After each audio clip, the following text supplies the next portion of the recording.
is I think I talked about nutrition so much, and I talked about functional movements, and I talked about scaling and intensity so many times in blog posts that I was just like, yeah, people get it now.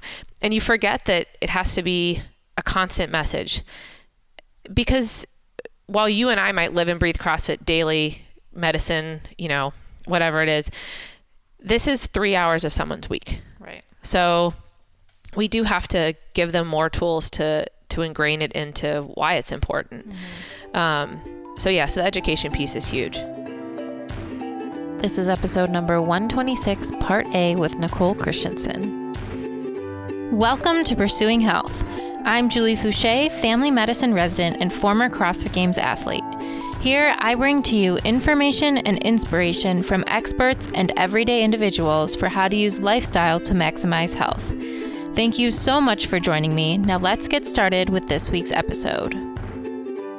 Hello, everybody, and welcome back to Pursuing Health. In this episode, I got to sit down with my very good friend, CrossFit affiliate owner, CrossFit headquarters seminar staff, flow master, athlete, CrossFit Level 4 coach, and mom extraordinaire, Nicole Christensen. And we talked about all of the things. So many things, in fact, that I've decided to split our conversation into 2 parts.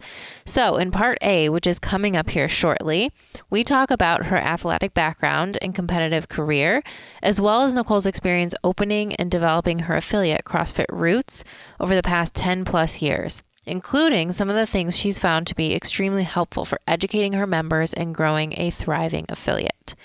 In part B, which will go live 1 week after this episode, we do a deep dive into her own personal experience of incorporating CrossFit during pregnancy, as well as the process that she's developed and uses for working with countless of pregnant athletes at CrossFit Roots over the years. Before we get started, this is a reminder that although I am now officially a doctor, this podcast is meant to share the experiences of individuals and does not provide medical advice. So with that, we'll get started with episode 126, part A of Pursuing Health, featuring Nicole Christensen.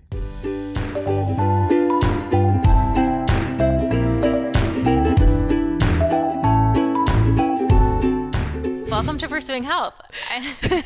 I'm really excited to be here with Nicole Christensen. This is very long overdue, so thank you for joining me. Well, thanks for having me. So we got way back. Yes.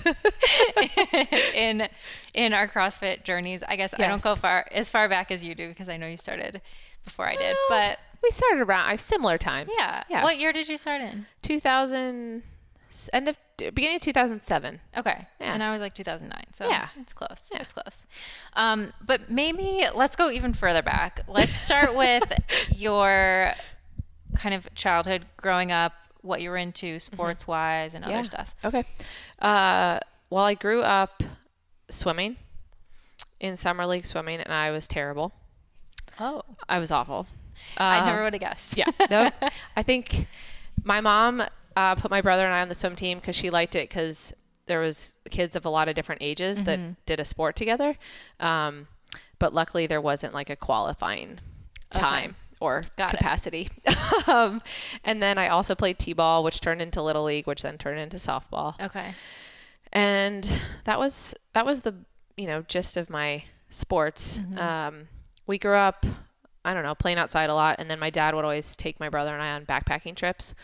And we'd always go out to California in the summer and hike mountains and things like that, which was, if you're from Virginia, it felt really cool. Yeah, that's a long way to go to go on hikes in the mountains. Yeah. And then somehow I still don't really know how it happened, but somewhere around when I was like 13, 14, I got better at swimming. Okay. And I ended up going to college and swam in college. So you ended up being okay. I ended up being fine. We're still really not sure what happened, but yeah. Do you remember that time, like 13, 14, did you really start liking swimming or what was it? I don't. Well, so I guess one thing is that, generally in the swimming world, you're good at like freestyle, backstroke, and butterfly. You can kind of do them. Or you're a breaststroker. Okay. And so I learned that I was a breaststroker. So I basically just committed to that. You found your stroke. I found I found the one thing that I could do. And so, by the time I was, I guess a junior in high school, realized that I was a better swimmer than I was softball player. Okay. And, but I'd never really trained year round. I just swam in the summer. And so then the last year of high school, I started talking to swimming schools, and none of them were really ready to commit. But so I walked on as a freshman and just swam. That's awesome. Yeah. And where did you go to college? I started at the University of Delaware. Okay. So that's where I swam. It was a long joke, actually. I applied to schools. I wasn't really focused. I mean, I wanted to go to college, but I wasn't really thinking it through. Yeah. We lived in overseas for a while growing up. And then when we moved back, I just didn't pick the bug up that everybody else did, that you were supposed to go to college right after high school. That you were supposed to start getting ready for it your freshman year of high school, So I applied to a bunch of schools and I only got into one. So I remember my mom was like, okay, so let's go see where you're going to go to school. I was like, great. But yeah, so then I walked on there, and then I transferred to the University of Colorado at Boulder. After a couple of years, I just needed mountains.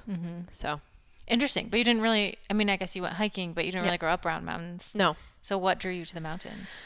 I just love them. I guess that's kind of a silly question. No, I don't know. I think I think there's something that was just, it's probably like the experiences that you have growing up. Like I was with my dad and we'd go hiking, or my mom and dad would take us to a little lake outside of Lake Tahoe. And there's just something really freeing about it. And I don't know. So when I was looking at where to transfer, schools with mountains was high on my list. That sounds like a very good criteria if you think about it. Yeah. And then what was I thinking about mountains? Something. Oh, we have this joke at the gym. So especially in Boulder, we have a lot of people that use CrossFit for general fitness. So that it can launch them to do the things outside, because Boulder's, very outdoor town. Too, yeah. And so we'll go do things outside, like ski, or we'll hike the incline. And my friends will be like, come on, let's go. And I'm like, I don't do nature for time. I'll do the workout for time, but I just want to be out in nature. They don't get it. They're like, this doesn't make any sense, Nicole. Yeah, I don't do nature for time. I think that's a good philosophy. You can't do everything for time. No. Yeah. No. That's good. Yeah. So, but then you had a little detour because you went to grad school in Pennsylvania, correct? Yes. So was that right after college? About a year after college. Yeah. I actually, let's see. So I was environmental studies at CU, and then I moved to Arizona, and just the whole planning thing became really interesting to me about sort of growing a city in a desert, and water rights, and efficiencies, and all that. And so I started looking into what I could do with that. And so I applied to grad school for city and regional planning. So I went to the University of Pennsylvania in Philadelphia for 2 years. That's such an interesting, I don't think I know anyone else with that degree. It's so interesting. Yeah, we probably need more people doing that in the current world. But no, I just think it's really fascinating, just spatial layout and why cities grow the way they do, and sprawl, and what it means for our health, and how we commute, and the time we spend in the car. I just love the layers of it. So interesting. Is that something, do you still use any of those skills or think about any of those things now? I mean, it's funny because some people say oh, you went to grad school and you don't use your degree anymore. And I can say that I definitely have used it over the years at the gym, in terms of where I've located the gym, zoning, and what's allowed at the gym has definitely come up. That mistake, I'm sure a lot of people do. Yep. Making sure we have all our, allowances. But I don't know. I mean, just as as I learned about CrossFit, it really did all come together for me.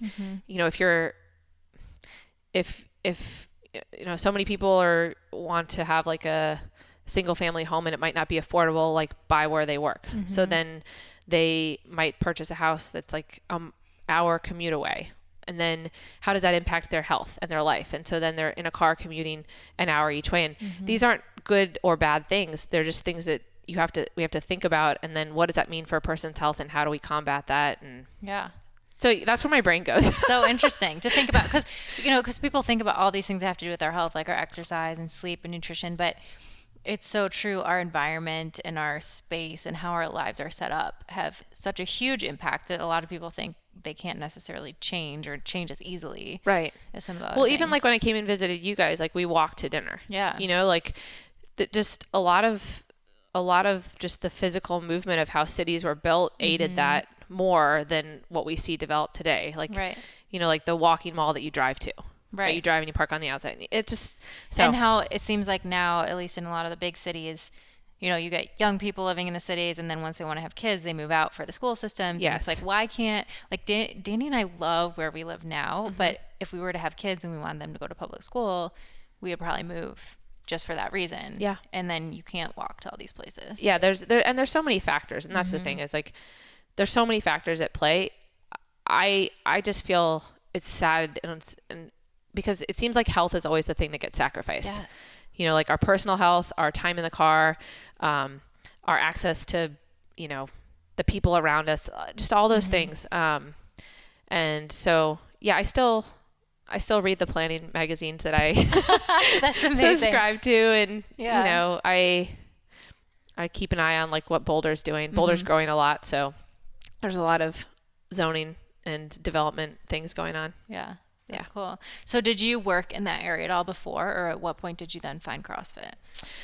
So after grad school, I moved from Philadelphia back to Boulder. Okay. I was not planning to go back to Boulder, but my professor knew the Orton Family Foundation, and it was a software development company that did land use planning.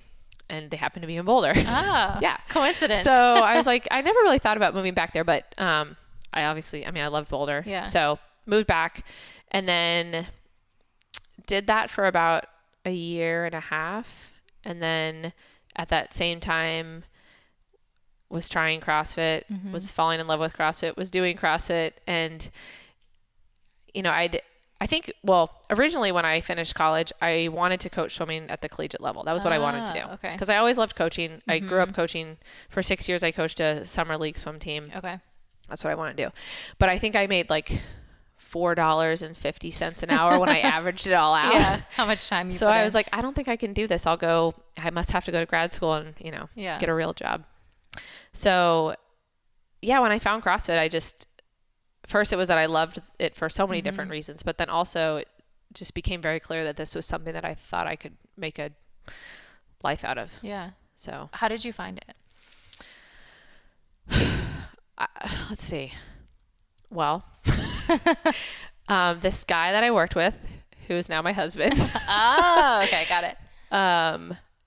We had been talking at the office, and I said something about CrossFit. Oh, somebody back in Virginia had recommended I try it, but I never got around to it when I was in Philadelphia. And he was like, oh, yeah, I do some of the workouts when I'm at my boxing gym. And so then we found an affiliate, went to the affiliate together. Oh my gosh. Did you know that's like literally the same story for Danny and I?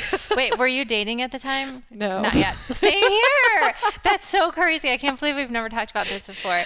Like Danny and I were living in the same dorm, and we were in someone's room watching Grey's Anatomy, and Danny of course, like what else would we be doing? And Danny pulls up CrossFit.com because he was just like messing with the workouts in our rec gym at school. Okay. And I was like, oh, that's really interesting. What is that? And so then we started talking, and then we started dating, and then we're like, we have to join an affiliate. Yeah. It was a really funny story because so Jerry Hill, who owns CrossFit Old Town in Old Town, at the time he was running a gym out of like a jiu-jitsu gym. So Eric and I have done CrossFit for like maybe a week, and we go on a work trip together. And of course I'm like, well, we have to go find an affiliate. Yeah. And so Eric was like, oh, good. I hope they don't program something like Fran or something. And they programmed Fran, of course. Like, what are the chances? Yeah. And it was on a mat. So you were in your bare feet. Oh, wow. And the pull-up bars hung from chain. So they moved. So they're moving around. Yeah, oh my gosh. it was incredible. So that was like our second CrossFit workout. But yeah, and then we came back and joined a gym, and you know, the rest is history. Yeah, there you go. Then I decided to quit my job in like a recession, and my dad was really excited. Yeah, so tell us how that went. So like, at what point did you decide that you wanted to actually affiliate and open a gym? let's see. I mean, pretty soon after we started CrossFit, we were going to an affiliate. We were, diehards for the 5 p.m. class. I don't know. I had that like really natural CrossFit experience where I met new people and we all really believed in this way of working out. And I don't know, like back then it was just so not mainstream in so many ways that you almost felt like you had to like do it right every time you did it, do justice to it. And so we did that for a while. And then I wasn't really, I wasn't excited about my career path. I loved the academic side, I guess, but in terms of the application, I also had always wanted to be a mom. And so when there was the part about like, okay, I love CrossFit and I love what it can do for this American population. And I believe in that style of working out. But then also as a swimmer and a runner, cause that's what I did before that, I was like, well, if I have a kid, like, what am I going to do? And it was just like always this gap that I was like, oh, I'll figure that out when I have kids. Yeah. But it just seemed so natural. I was like, well, this is what I would do when I have kids. Like, this makes total sense. And then I also, in terms of like starting the gym, I don't know, I wanted to pick my kids up from school. And it was pretty clear that if I stayed in the planning jobs that I wouldn't have that opportunity. So it was, I don't know. So you're already thinking, like forward thinking about like. Well, that's one of I'm a planner. I know you are. By profession and by habit. We're going to get to that for sure. It's definitely on my list. Oh boy. But yeah. So you decided you're going to do this. You're going to start. How did you start? How did CrossFit Roots begin? CrossFit Roots started out of a 1-car garage. That's so awesome. In Boulder, Colorado. Yeah. We emailed all of our friends and said that we were starting a gym and we had like, there was all these things on CrossFit about starting a garage gym and there were these pictures of all these people there and nobody came. Not like the pictures. Not like the pictures. No, we had like 3 or 4 people. None of our friends joined. They were all like, we're not doing it. Yeah. Well, we'll get to that in a second. And so, for about 6 months we did it out of the garage. And then after about 6 months, it kind of became clear that it wasn't really that people didn't want to do it. It was just we didn't have like an official presence or place. So we found like 600 square feet in downtown Boulder. Okay. And we opened the gym there. Wow. And once we had a physical location, things really started to take off. And I think it was partly word of mouth and it was partly that CrossFit was really on this sort of uptick because that was end of 2008, start of 2009. Okay. And we were in 600 square feet and then we tore down a wall because we needed more space. And then we tore down another wall and then we had 2,000 square feet. Wow. For like 2 years. That's like 2 of my houses. Yeah, there you go. So yeah, exactly. It's a lot of space. It was. It felt, I mean, going from like 600 square feet to 2,000, it's like so much space. Yeah. But now you're in like 10,000. That's huge. Yeah. Well, I mean, we needed more space and the area we were at was amazing. It was right in downtown Boulder, but it wasn't going to be sustainable for like that kind of space. Rent or growing. Yeah. So we moved about 10 blocks out, which doesn't sound like far, but it's a bigger jump for the size of the blocks. So we're in a 10,000 square foot space and we've been there for, let's see, almost 8 years. Yeah, 8 years. Wow. And the gym just turned 10. Congratulations. So that was fun. Yeah, thanks. That's huge. Yeah. And so now we're in this bigger spot. We'll either stay there forever or we'll like do something on our own space wise. That's huge. So, and now, so you've been, like you said, you've been doing this for 10 years. You've obviously evolved a lot from the 1-car garage to your 10,000 square feet. And I mean, CrossFit Roots is one of the gyms that comes to mind first when I think of like, what are some of the best gyms in the world? It's like, I mean, I've been there. I know you. I know how you run things. But I mean, you have really you put into practice everything that CrossFit is supposed to be, and then you put your own kind of spin on it. Yeah.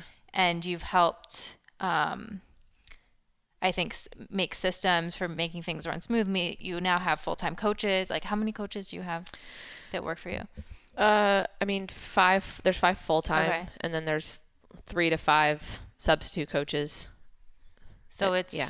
So it's like 11 or 12 of us. Yeah. Yeah. And I saw on your schedule for tomorrow, you have 18 different classes. That's insane. Like, and all kinds of offerings. Like, you have weightlifting, you have endurance, you have vitality, you have... That's for 60 and over. That's awesome. You have strongman, like so many things that you're able to offer now. I can obviously just a testament to how you've been able to grow your community. Yeah.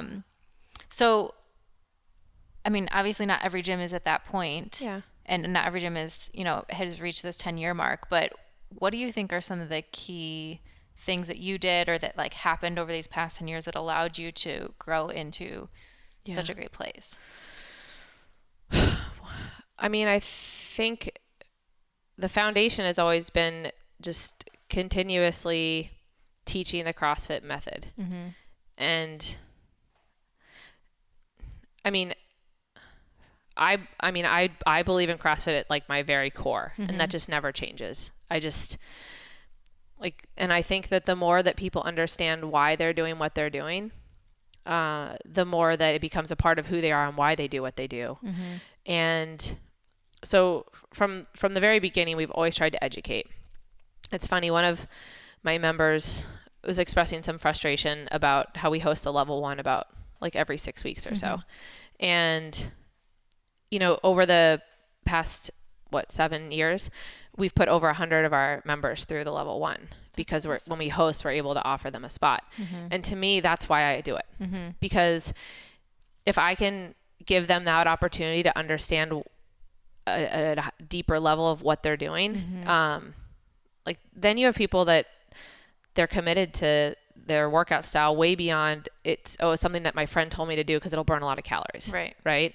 So I think one of the things is education, and it's something that I've had to remind myself. It's interesting. Like I think back to the past 10 years, and we've had ups and we've had some downs, and we've had some like, oh, we should be doing this still. And that was one of them.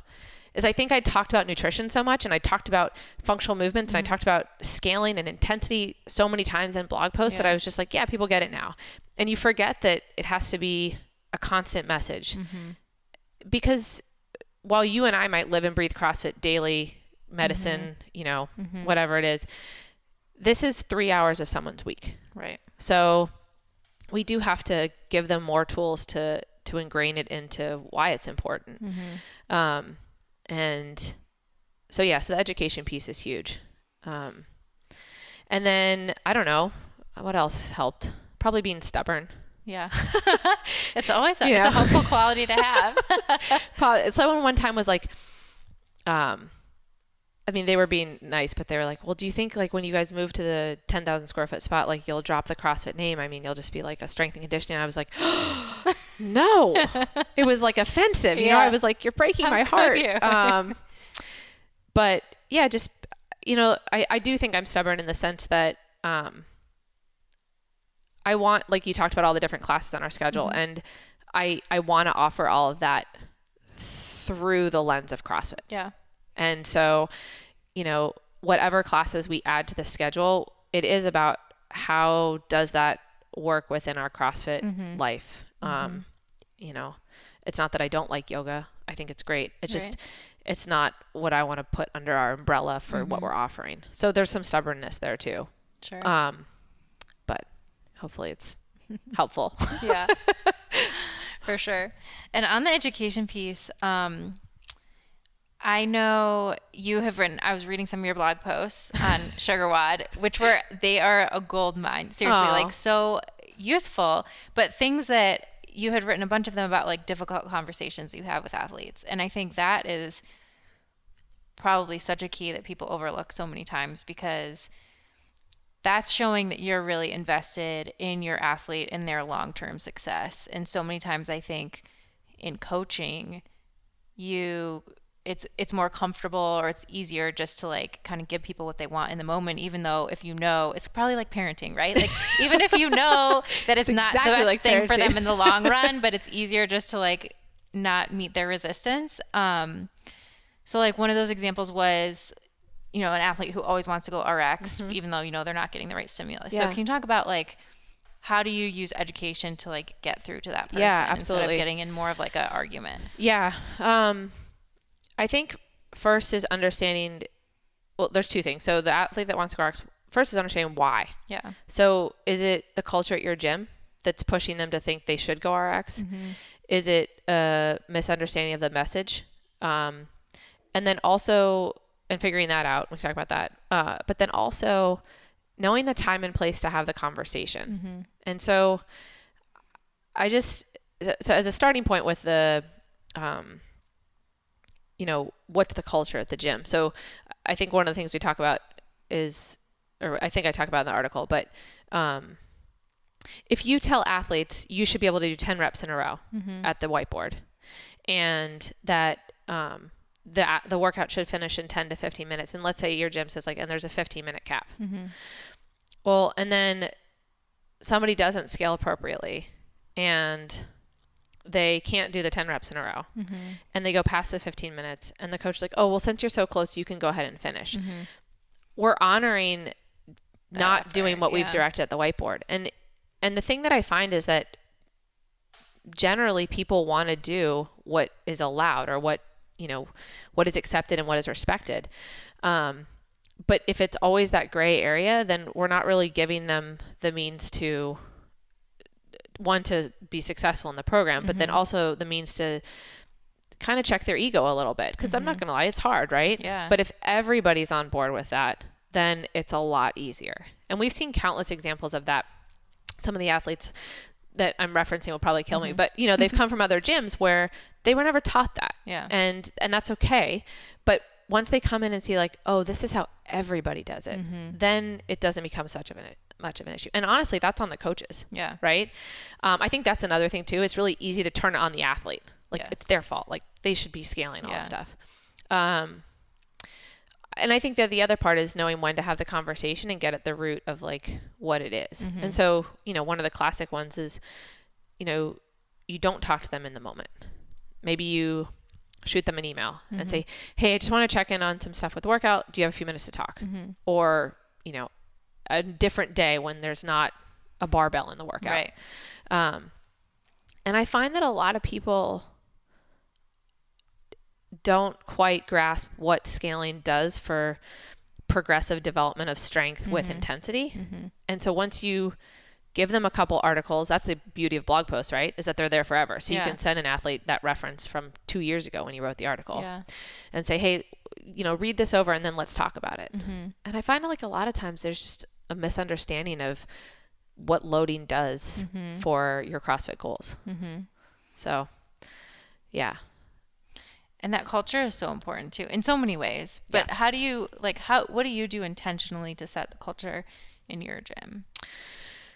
I mean, I'm sure there's a million things. Well, yeah. I mean, in terms of the workout application, I actually think I probably balance it more than a lot of people would think, maybe.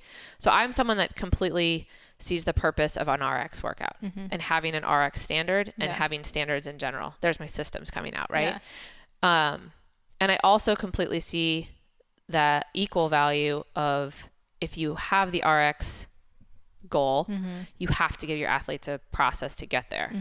And so I think from a cultural standpoint, if you, as a coach, and this is hard, I think, and I had a really terrible lesson in this, which we can talk about when I was 18. But as a coach, if you only ever celebrate the person that's going RX, when they're doing the workout, well, then athletes aren't really seeing them as equal pieces. Yeah. As a coach, if you can get into the mindset and see the long term of, okay, last time, my athletes tell me I have this freakish ability to just tell everybody their numbers and what numbers they did last time. But if you're that involved, then you're going to be able to coach them at the same level you would on somebody that's going to do RX. And so from a cultural standpoint, people start to see those as equal. You can also then lead by example, because if you're cheering them on or coaching them equally, that's what the athletes see. Yeah. So now they're also encouraging everybody.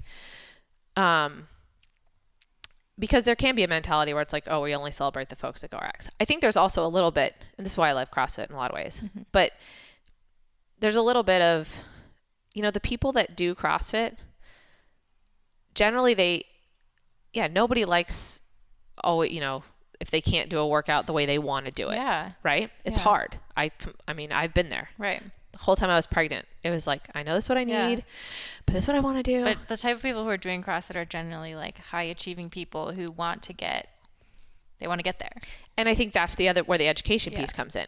So if you educate them and say, this is what we believe in, and this is the process to get there. Well, they might not like the answer, but their goal of achieving whatever that is overrides it. And that's true of any sport or athleticism, like gymnastics. Like you have like 12 different progressions till you can get to a specific skill. Yeah. Nobody sits there and is like, oh, I'm getting scaled. Right. It's just, right. That's just where you're at. And, there's criticism like, well, the word scaled doesn't help, but semantics. Right. Modified. Yeah, scaled, exactly. Whatever. But yeah, I actually so when I was 18, or maybe I was 20, but, I had this athlete and she was a swimmer and on the swim team that my brother and I coached. And she said something. She was like, yeah, it's really great. Nicole and Trevor are really great coaches.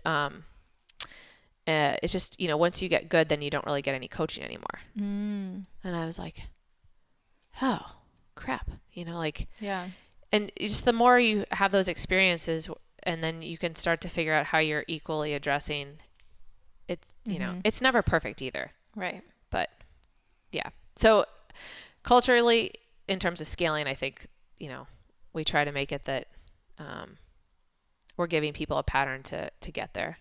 It's never perfect, but for sure. So 10 years, did you guys do anything to celebrate? No, we didn't do anything. Eric and I were talking about this the other night. We intended to go out to dinner. Okay. But it's been a really crazy July.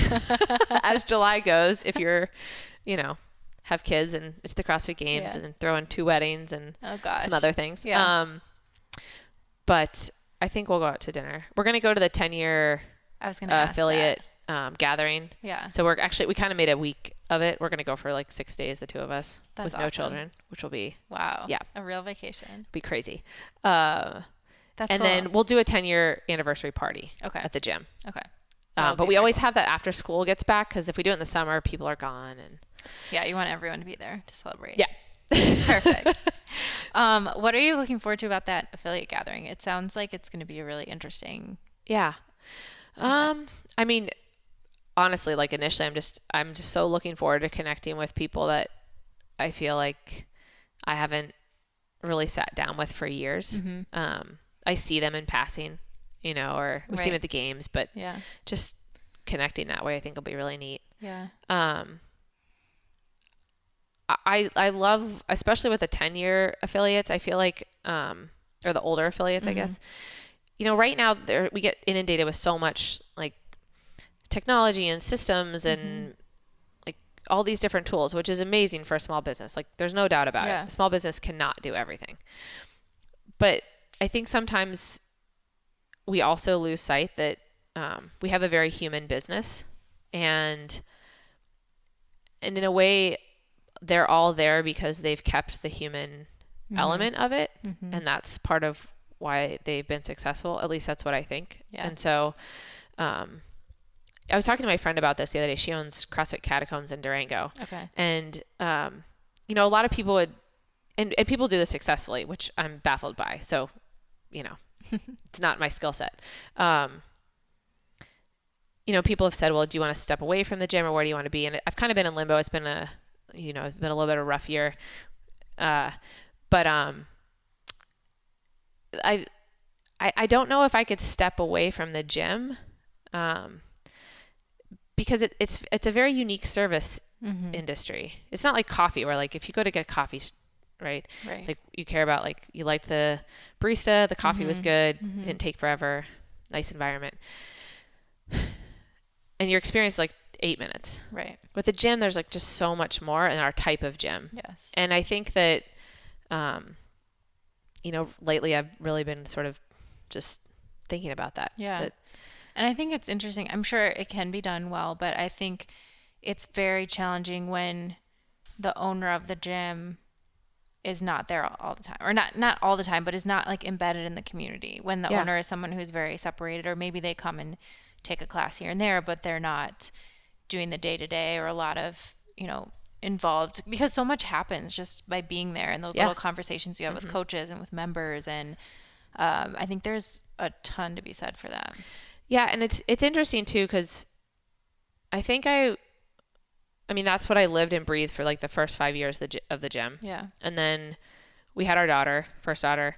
And so I was like out a little bit. And then I worked seminars and then was a flow master. And so just got a lot more involved there and still kept a lot of, involvement. And then I would say since my second daughter was born, it's been a little bit less. And I think part of it, to be perfectly honest, is like, I don't know if you can sustain 10 years of that. Like, so there's going to be an ebb and flow. Yeah. But it's interesting now, like looking almost not from the outside, but like just from a different perspective, like what I want for our gym and where I want it to be in 10 more years is me there and, coaching more and things like that. And, it's definitely like where we're going. It's just, there's always bumps in the road. So, Of course. That's life. But, what do you think are some, you've obviously had tons of experience coaching other coaches on seminar staff. What do you think are some of the most important qualities for coaches or things that you look for when you're trying to hire someone? Situational awareness. Yeah, we actually have these. It's hard to teach that. Danny always tells me how I have terrible situational awareness. He's always like, situational awareness. Oh man. Situational awareness. We actually do a drill with any of our coaches that we interview. So like the first one is they just take a timeline of the class. Okay. And we just have them write down like, what did you find interesting, or what questions do you have? And I think like, there's so much that goes on in a class. Like we hope back from that, we get like a ton of questions. Like, why did you do this? Or why did you say this to this person? Or what's going on here? Right? Because for a coach, those should be things that are just inherent.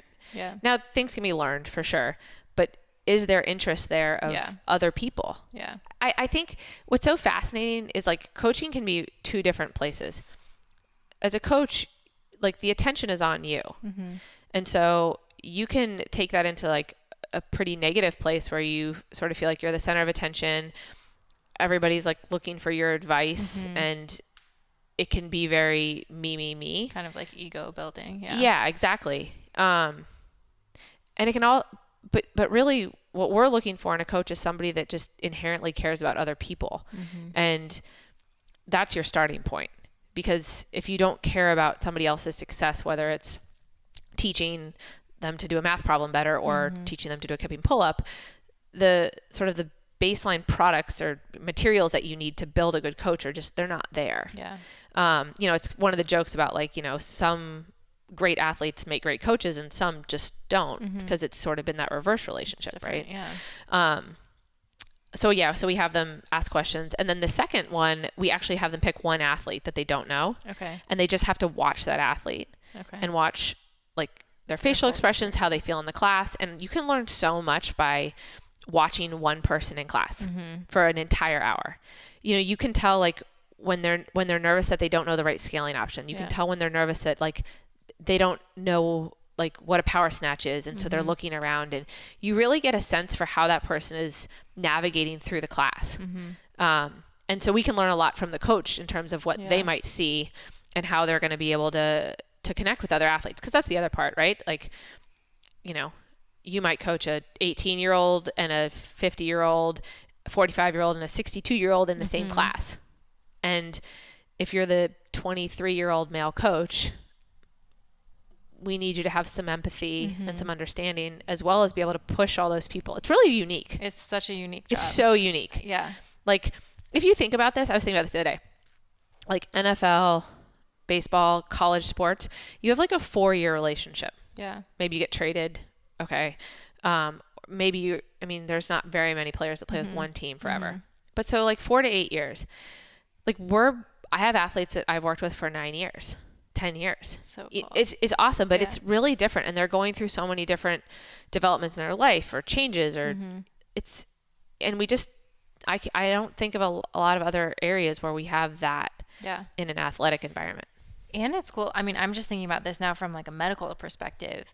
Like one of the reasons I love family medicine is because we can work with people through their whole lives.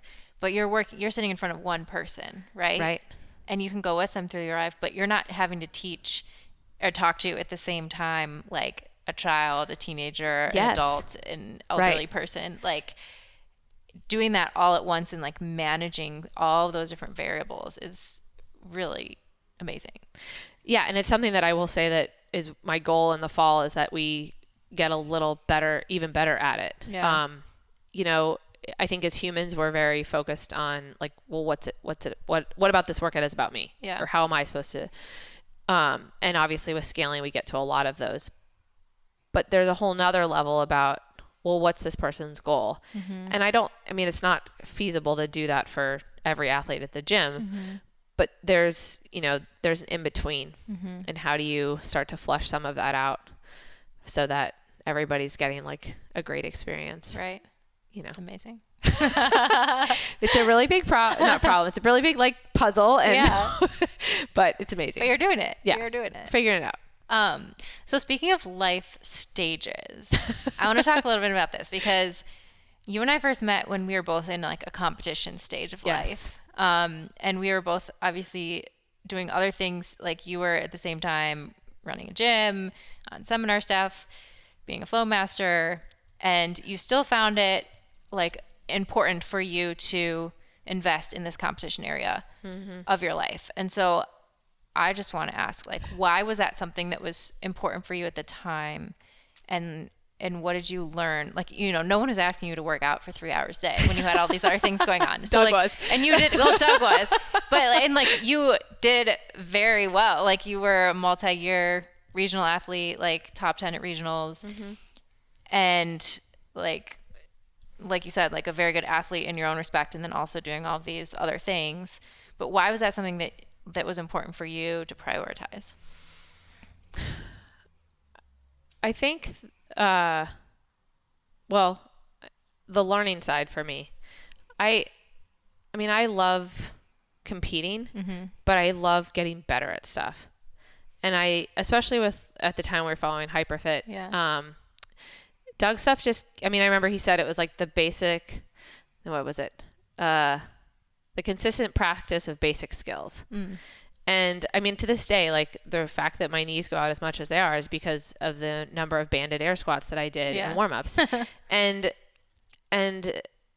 it was selfish to a degree in the sense that, yeah, you're right. Like, sometimes I'd be going back to the gym at like 6:30 at night. We didn't have kids, so it was different. But I think it was just important for me to like develop this in what I was doing. And I also just enjoyed that time. Yeah. And I learned so much. Like, I think as an affiliate owner, if we want to help as many different people as possible, just that gives us so much experience, and the more, training camps, seminars, conference, things like that, I always take something away. And for me, training was the same thing. Yeah. And I think at the end of the day, like I'm an internally competitive person. Yeah. And I enjoy it. I also I don't know if I'm sure you felt this out, like just as a female in CrossFit, it just felt like it just feels like you're out there doing something that you maybe aren't supposed to do, but that like women aren't supposed to do. Yeah. And I don't feel that way anymore, but it just felt at the time, it was like just a lot newer. It's cool. Yeah. Yeah. And just, I don't know. I think that there's something about like pushing your body to that level, or like you said, kind of like growing and seeing how much you're actually capable of and surprising yourself. And I think that's something that I wish for my athletes like every day. And they experience this, but like the first just the amount of practice that it takes to do some of those things is not bad. That's the fun of it. And so if you can embrace that and not always, you know, I remember thinking like as the swimmer, like I'm never going to be good at handstand push-ups, you know? And then this year, like after 10 years, I did the master's qualifier, and the strict handstand push-up workout bumped me up rather than bumping me down. I was like, okay, awesome. I've made it, you know? And it's not really about the placing, but I do think that's the difference. That's again goes back to the education piece. A lot of stuff in CrossFit comes early or easy in the beginning, right? You learn stuff quickly. Yeah. And it's really easy for athletes after a year or 2 or 3 to be like, well, I'm just never going to get a muscle up. But if it's something that you want to achieve, it's totally there. It's, you know, it might have taken you 3 years to get like 98% of the way there, and it's going to take you 3 years to get the last 2%. I think that's the part about telling athletes maybe not what they want to hear, but how it is, but then helping them have a pathway to get there is, you know, where the coaching piece comes in. And that's the stuff that I love about training separate from the competition, is learning that for myself. Absolutely. Because then it proves it. Right. That it's working. It actually works. It's a real thing. Yeah. Yeah. And it's so interesting too. So I want to talk to you about kind of your transition then away from competing, because I know for me, it's been interesting. Like there's nothing better. Like when you have that goal of competing and you are reaching for these goals, there's nothing better than like overcoming something that scares you or doing something you didn't think you were capable of. And I find it's harder for me now to like push myself out of my comfort zone to do those things, because in the back of my head, I'm like, oh, well, you know, I'm not doing this for any serious competition, or like, I'm just trying to work out to be healthy. And so I find that that's kind of always in the back of my mind. And I just, you know, I know that there's still value in trying to like reach and grow and learn new things and kind of push yourself in different ways. And so I don't know if you've had similar experiences or how you've tried to frame it for yourself. Well, I think it's interesting because, so when I started CrossFit, the only competition was the 11 people that I was in class with. And it was like a death match. Like every time you were throwing down, and it's so funny because you were throwing down to like be like first out of 12, you know? Right. But, you know, when Glassman writes, you know, men and women will, you know, or die for points. Yeah. Right. Live and die. Yeah, exactly. We'll die for points. That was what I experienced CrossFit to be. Yeah. I was literally killing myself to just be the first of the 12 people in that class. Yeah. And I don't know if that's always stuck with me, but you know, if you took away the internet and the open and like all these things, like the fact of the matter is when I walk into a class, I love all the people that I'm in class with, but I also want to win. Right. You know? That's true. I still get that. Like yesterday we're here in Madison. We went to a gym. Tommy Marquez was right behind me doing this workout. Yeah. Well, it wasn't running. It was burpees. There was toast bar. But like the first couple rounds, we were like right on track. And I'm like, oh no.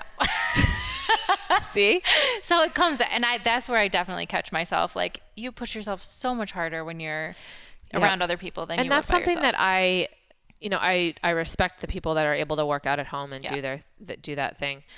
I also just, that camaraderie and that extra intensity that you get by being around other people, you know, again, there's like a lot of criticism, like, oh, there's too much competition and stuff. And it's like, competition's what drives people to be better. Yeah. You know, like, you know, no matter what you do, whether it's inside of an athletic, you know, endeavor or not, pressure is only bad if you're like not sure how to handle it in a way. If you're like, let it paralyze you. Yeah, exactly. And again, I think it comes back to that culture of your gym, right? If you make it so where you can have that kind of friendly competition, but then at the end of the day, you still all care about each other. You still all want the best for each other. You're not like taking it to the point where you're injuring yourselves because you're trying to like do something in an unsafe way. Right.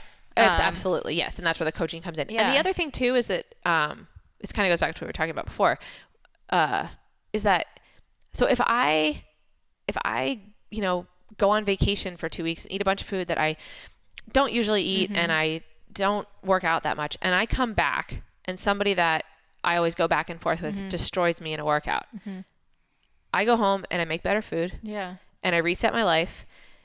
And that's competition. That's healthy. Yeah. And that's a healthy, beautiful thing that we get this like low level accountability that just floats through the gym all the time, all on its own without us even having to drive it.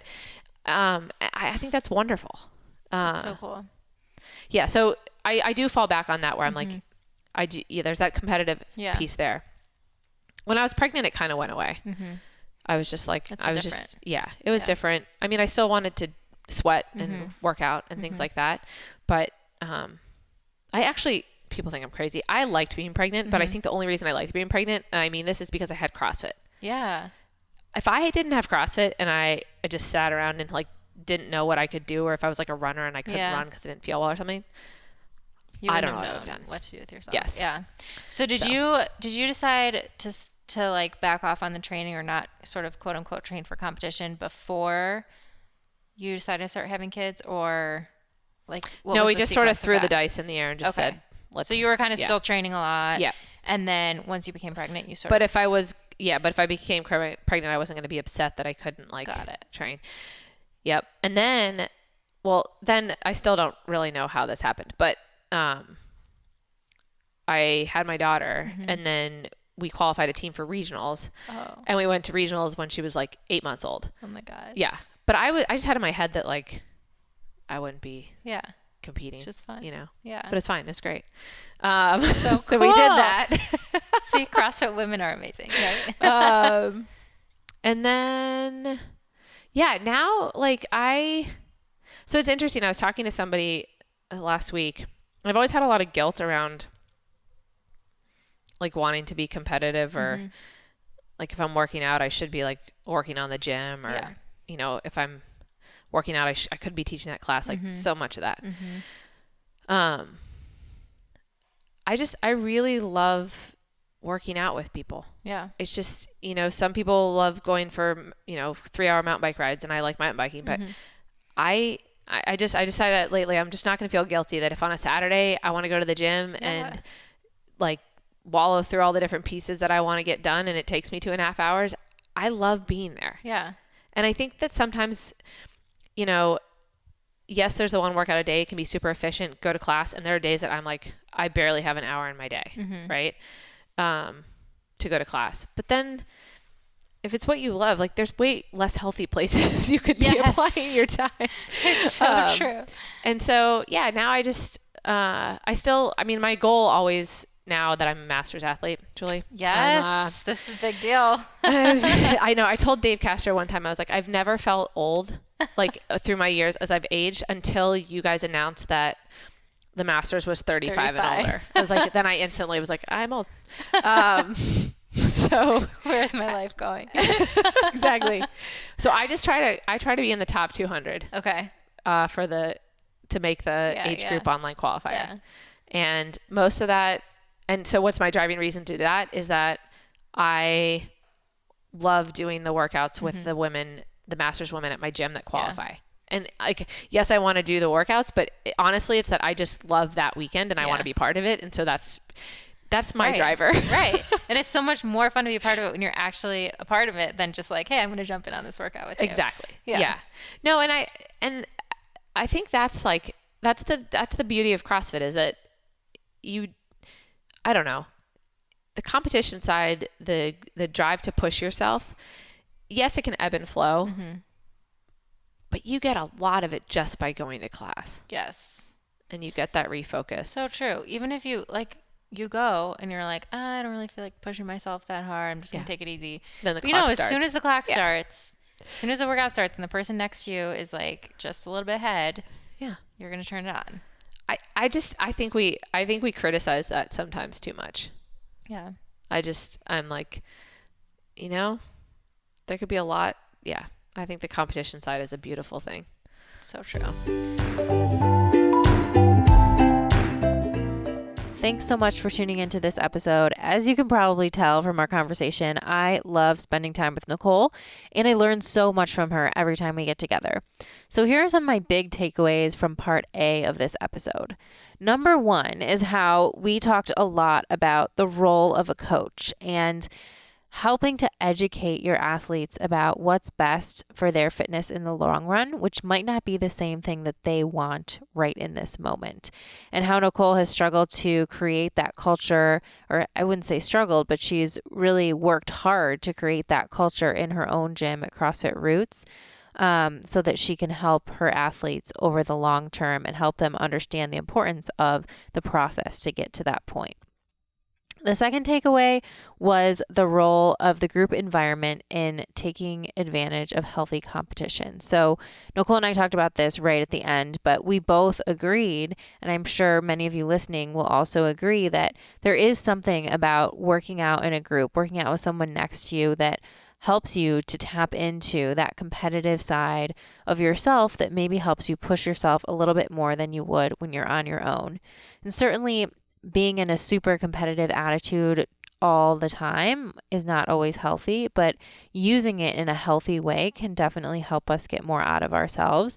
And it's something that I know I have really enjoyed about being in a class environment in the CrossFit affiliate.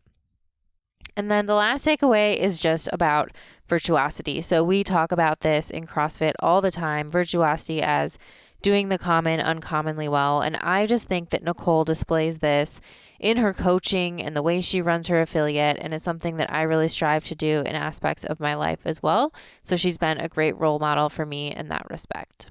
To make sure you never miss an episode and to receive exclusive content from me, head to my website, juliefoucher.com, and subscribe to my email list. If you like what you heard, don't forget to subscribe and consider giving the podcast a 5-star rating on iTunes. Also, don't forget to share your stories.